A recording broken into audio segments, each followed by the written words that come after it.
სეპარატიზმის გაღვივება, დეზინფორმაცია და ჩარევა ყალბის საბაბით. როგორია ოკუპანტის ხელწერა, რომლითაც რუსული ჯარები ან რბილი ძალა სუვერენულ ქვეყნებზე გავლენას ახდენს. ანალიტიკურ სტატიას ჰიბრიდულ ომზე აქვეყნებს გამოცემა, რომელიც ევროკავშირის დიპლომატიური მისიის ფარგლებში რუსულ დეზინფორმაციას ებრძვის. მკვლევარები ამბობენ, რომ მოსკოვი ქვეყანაში შეჭრას დიდი ხნით ადრე ამზადებს. ყველაფერი დეზინფორმაციის და პროპაგანდის ნარატივებით იწყება და სრულდება საჯარო პოზიციონირებით, რომ რუსეთი იძულებული გახდა ქვეყანაში შეჭრილიყო. დეზინფორმაციას ის იყენებს როგორც საომარ მექანიზმს, იმისთვის რომ მოამზადოს ნიადაგი, მათ შორის ომის წინსწრებად, რომ საზოგადოებრივ აზრზე იქონიოს გავლენა და შემდგომ უკვე სამხედრო გზით მოახდინოს იმ სახელმწიფოების დაყოფა და ხელოვნური ეთნოკონფლიქტების შექმნა, როგორცაც ის აკეთებდა როგორც უკრაინაში, ისე მოლდოვაში, ისე საქართველოში. აშკარა არის, რომ რუსული ნარატივები მოლდოვაში, უკრაინაში, სომხეთში არის თითქმის იდენტური. ყველა ეს ნარატივი ეფუძნება შიშს, ყველა ეს ნარატივი ეფუძნება დაშინებას და არც ერთ ამ ნარატივს არ აქვს ნათელი მომავლის რამენაირი ხედვა.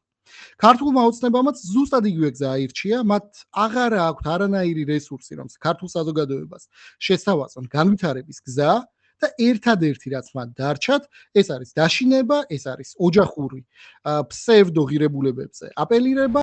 ბოლო ათწლეულებზე დაკვირვებით გამოიკვეთა, რომ პოსტსაბჭოთა ქვეყნების დემოკრატიული მმართველობა და სუვერენიტეტის შენარჩუნება რუსეთისთვის წითელი ხაზია.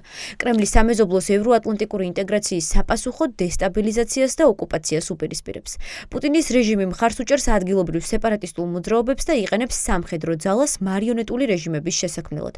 ასეთ მომენტებში კი გადამწყვეტ მნიშვნელობას იძენს იმ სახელმწიფოების პასუხი, ვინც იერიშის ობიექტია, რაც დაუპირისპირებს პროპაგანდას და ეყოლება თუ არა ძლიერი საერთაშორისო პარტნიორები. საქართველოს დღევანდელი ხელისუფლება საუბრობს ზუსტად იგივე გზავნილებით, რა გზავნილებითაც წლებია საუბრობს პუტინის რეჟიმი.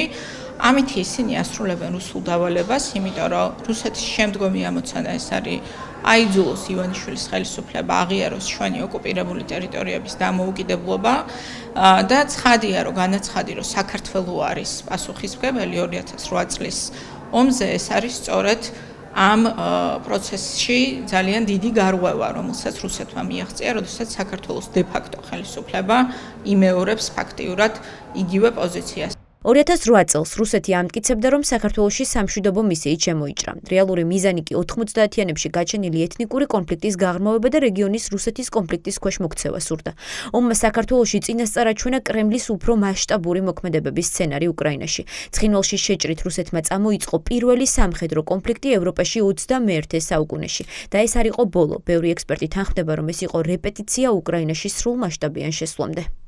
რაც შეეხება რუსების და ქართული ოცნების რეჟიმის გზავნილს, რომ თუ ვინმეს უნდა მშვიდობა, ეს უნდა ბიძინა ივანიშვილს, პირიქით. რუსეთი სადაც არის, იქ არის სიღარიბე, იქ არის ომი, იქ არის ნგრევა, სადაც არის ამერიკის შეერთებული შტატები, სადაც არის ევროპის კავშირი, სადაც არის დასავლური კერძო კომპანიები, სადაც არის სახელმწიფოს ინტერესი, რომ არ იყოს იზოლაციაში. თავარი უბედურება აქ არის ის, რომ ის ტექნიკები, რომელსაც რუსეთი იყენებს ქვეყანაში, ამას არ უპირისპირდება საქართველოს სახელით მოქმედი რეჟიმი, რომელიც პირიქით ამ ტექნიკებს იყენებს საკუთარი ხალხის წინააღმდეგ კრემლის სახელმძღვანელოდან და ეს არის სწორედ ამ ჰიბრიდული ომის ანატომიის ის მახასიათებლები, რომლის საუკეთესო გამოვლენება იყო მათ შორის მეორე ფრონტის პროპაგანდა, რასაც რუსეთი ძალიან აქტიურად მათ შორის ოკუპირებულ აფხაზეთსა და ცხინვალის რეგიონში იყენებდა. ბოლო წლებია რუსული ნარატივი 2008 წლის ომზე და ივანიშვილის პოლიტიკური გუნდის გზავნილები ერთმანეთთან თანხვედრაშია. ომის დაწყებაში საერთაშორისო სასამართლოებმა რუსეთი დაადანაშაულა და ომის დამნაშავედაც პუტინია გამოცხადებული. თუმცა ქართული ოცნება პოლიტიკური ქულების დასაწერად ყველაფერს აკეთებს საიმედოდ, რომ ომის დამწყებად საკუთარი ქვეყნის მთავარ სარდალი გამოაცხადოს. ქართული ოცნება ემსახურება იმ კაცს ვლადიმერ პუტინს, რომელმაც ასობით ქართულ ქალს შავი ჩააცვა. აი ეს ხელისუფლება გყავს. კი არ ემთხვევა ერთი და იგივე ხალხი წერს. ჯერ რუსულად იწერება, ითარგმნება და მერე ქართულად კითხულობს ირაკლი კობახიძე და მისი სხვა დამქაშები. რუსეთი, რომელიც ხედავს, რომ სამხრეთ კავკასიაში ელვისებური სისწრაფით კარგავს გავლენას და მან ფაქტობრივად დაკარგა სომხეთი და აზერბაიჯანი, დაჩქარებული წესით თხოვს ქართულ ოცნებას ამ ქვეყნის გარუსებას, რაც შეუძლებელია 2008 წლის ომის რევიზირების გარშემო. რუსული პროპაგანდა და რუსული დეზინფორმაცია ერთ-ერთი მნიშვნელოვანი ინსტრუმენტია ჰიბრიდულ ომში, როგორც საქართველოს წინააღმდეგ და ქართული ხალხის წინააღმდეგ, ასევე ევროპისა და ამერიკის შეერთებული შტატების წინააღმდეგ. ჩვენ კარგად ხედავთ თუ როგორ ხელს უწყობს და ხელს უწყობს კი არა, გავრცელებაში ეხმარება ეგრეთ წოდებული ქართული ხელისუფლება რუსული დეზინფორმაციას. ჩვენ ხედავთ თუ რამდენად ცდილობენ შეიყვანონ შეცდომაში საქართველოს მოქალაქეები, თუნდაც იმ მესიჯებით, რომელსაც ქვია Deep State. მოლდოვაშიც კრემლი უკვე დიდი ხანია იყენებს დნესტრისპირეთის რეგიონს როგორც პოლიტიკური და სამხედრო ზეწოლის ინსტრუმენტს კიშინიოვზე. ამით რუსეთი ცდილობს დაბლოკოს მოლდოვის ევროპული და ევროატლანტიკური ინტეგრაცია. საკუთარი ინტერესების გასატარებლად კი ყოველთვის ერთსა და იმავე გზას ირჩევს: ჰიბრიდული ომი და სეპარაცია.